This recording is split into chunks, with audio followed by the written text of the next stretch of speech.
Hello, in this video I'm going to show you how to enable and disable app drawer on Samsung Galaxy A35 and A55 5G. As you can see, currently app drawer is enabled.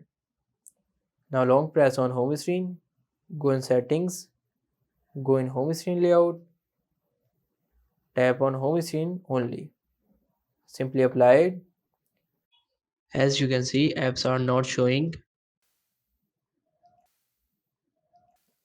Now all the applications are showing on the right side.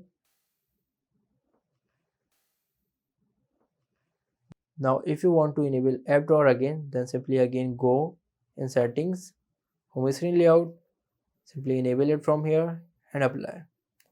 Now you can see all the applications are showing here.